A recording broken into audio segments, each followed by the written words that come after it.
Today we will first have a look at Kyle Adams and his wife, and I think they have looked at too much Sleeping Warrior videos.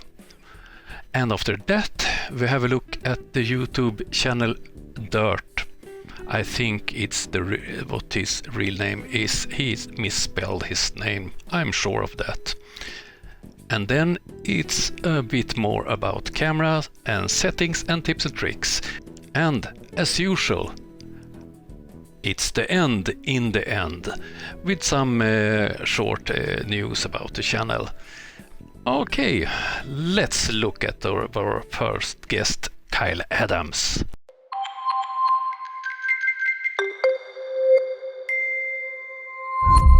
Once again we visit Kyle Adams, professor at the Flat Earth Institute of Science. This institution only exists on his YouTube channel, and the only one working there are Kyle and his wife, and they have no students, and they try to educate, sorry to say, pure bullshit. They are making a series of videos where they claim that they crushes science. Let's see a bit of the latest video. Before we begin, I must say, I've heard some comments concerning our title and the emphasis that it puts on the term destroyed. Some people have asked, why are you trying so hard to destroy what other people have built? Isn't it kind of rude to knock down someone else's block tower? Well, let's describe what a pitfall is. A pitfall is a trap where someone digs a hole and then covers it up to make it look like the ground around it. Then, when someone walks onto it, thinking it's solid ground, they fall into it. These are also called tiger traps, and sometimes people would put spikes on the bottom of them. From what I understand, these were unfortunately abundant throughout the Vietnam War. Now tell me, is it rude to expose and point out academic tiger traps like these and destroy them? No. Academic tiger traps? You have never proved anything, and you're not capable to destroy any science. Oh dear. Oh, let's move on.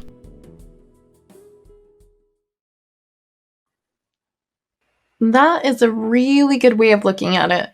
When a teacher or a textbook teaches a concept with little to no observations to back it up, they create academic tiger traps. I see no shame in destroying those. Exactly. Now let's see what pitfalls we can find this time. So you think that you have found something scientific that is not proven by observation? Interesting to see what you have found. Artificial satellites.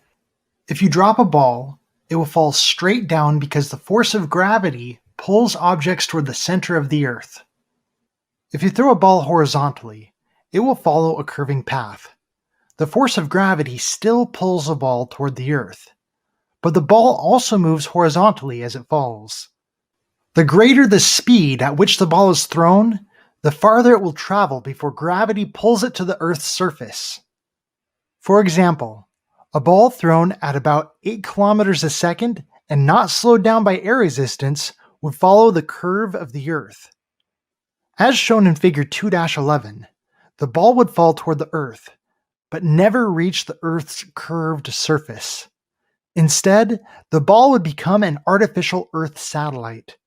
A satellite is any object in orbit around another body with a larger mass. Do you see any pitfalls mentioned there? Well, they did mention gravity 3 different times there. As I remember back in chapter 2.1, we pointed out how gravity is a fictitious force. Here's a link to that in case anyone missed it. Yeah, treating fictitious forces as if they were real? That is just like treating this ground as if it were real. That is a pitfall for sure. I think that Kyle and his wife must have seen too much videos from Sleeping Warrior. Alright, now, Looking through here, I get the concept that they are teaching about how the harder you throw a ball, the longer it will stay in the air. Then all of a sudden we get down here and they say how if you throw a ball hard enough, it will never reach the Earth's curved surface. Should I agree with them on that one or not? Because you're a censored earther? Exactly. We teach an entire course with over 100 lessons debating that topic right there, as to whether the Earth is curved or not. Here's a link to that if anyone's interested. But let's not get into that here. They have the same big problem, and that is to understand that the fact that gravity is no force, but the effect that can be seen as a force, don't mean that gravity is a theory. It's real and it's been proven time after time after time. Anyway, I think it's interesting how they claim the ball would never reach the Earth's surface. Here they mentioned 8 kilometers per second, which I can't help but think is a rounded number for the speed of the International Space Station that is said to orbit the Earth at 7.66 kilometers per second. Not even Space.com claims the ISS will never reach the Earth's surface again. Its direct quote is here. It needs a regular boost or fuel injection from visiting spacecraft. If those boosts stop, or something else goes wrong, sooner or later the lab will fall. So who's wrong here? Is the textbook wrong? Is Space.com wrong? Or are they just unable to reach that perfect speed of 8 kilometers per second? Not that I believe the ISS is actually up there or anything. I just thought that was interesting. Okay, there you prove that you have no interest in the truth.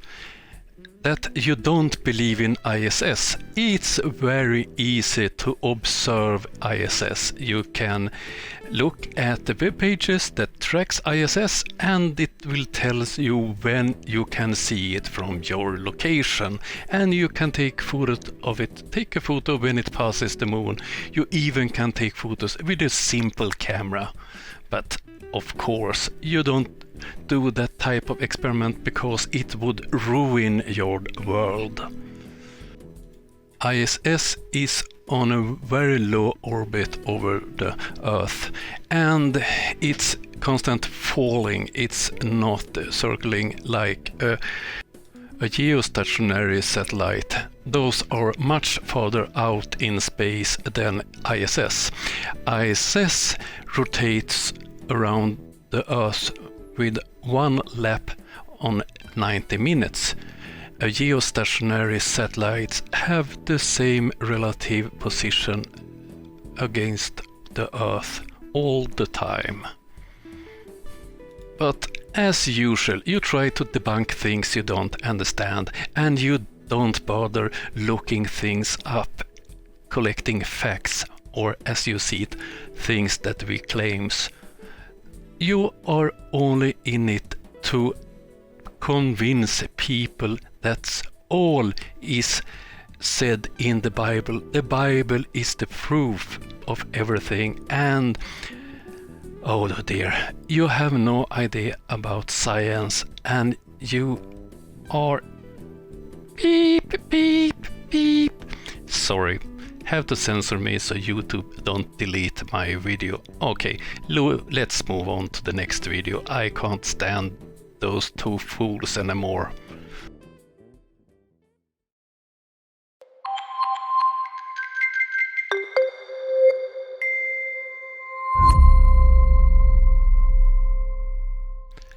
Next flat earther we have a look at is DITRH. Yes, I think he's misspelled his name. Okay, this time he had a look at the launch of Starlink satellites. Let's look at it.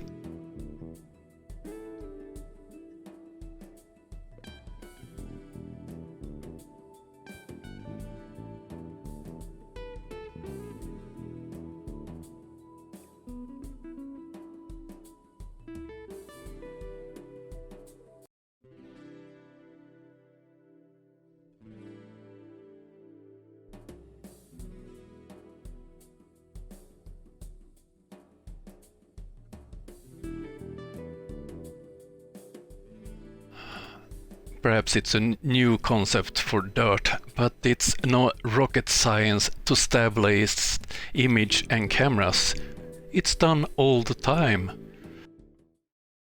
Which is currently holding position a couple hundred miles off the coast of Florida in the a couple hundred miles off the coast of Florida in the Atlantic Ocean. Okay, DITRH. A grown-up man that makes strange noises when he have no arguments. Stage 1 landing burn. So we heard the call out that the landing burn for stage 1 has begun. We can start to see the plume there on our drone ship cam on the left-hand side of your screen. Hopefully we'll be able to maintain video signal through landing. Stage 1 landing leg deploy. Okay, the landing legs are out. Terminal guidance. Unfortunately, it looks like we weren't able to maintain that video signal. We'll bring that back to you as soon as we can, as well as a status update on that landing. And there we had the typical flat earth cherry picking. The landings of the booster have been filmed several times and broadcast live several times.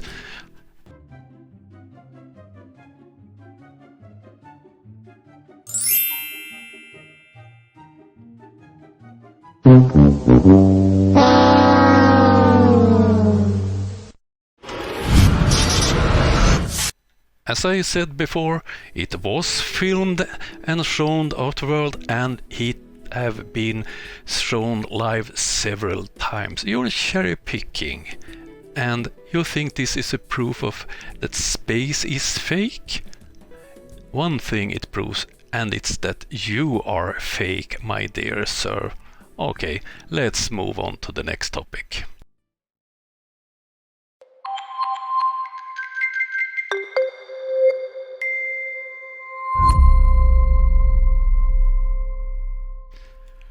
Today's topic is DITRH. Sorry if I pronounce it strange. It's a hard word for me to pronounce. And it's basically the hole that lets in light to the sensor of the camera. Besides deciding how much you let into the sensor, the aperture also have other functions.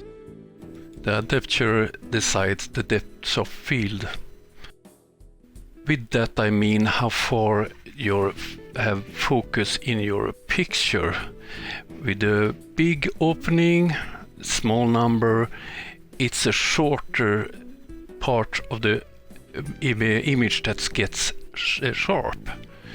And a big number, small opening, the other way around. I will show that with some pictures. I will show them in full screen and without me in the picture, so you can see what I mean better.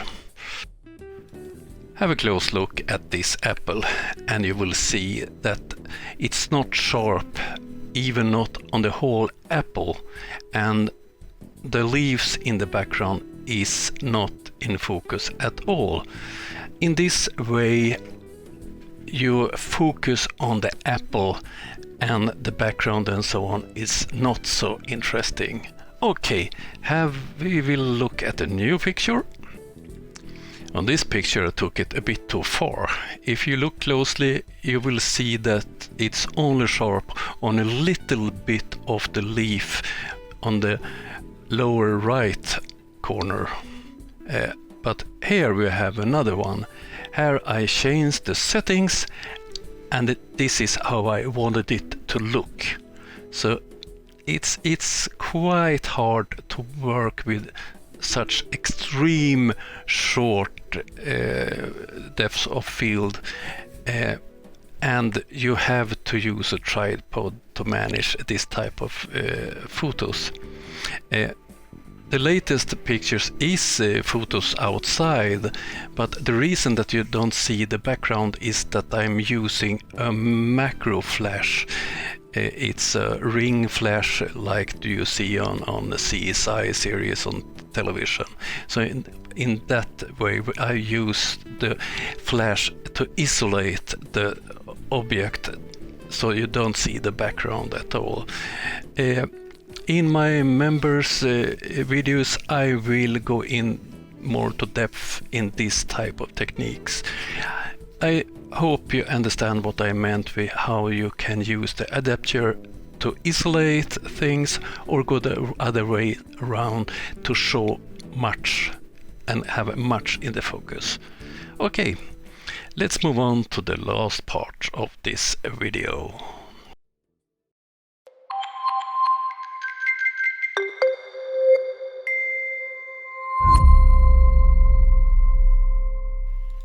Welcome to the end of the video.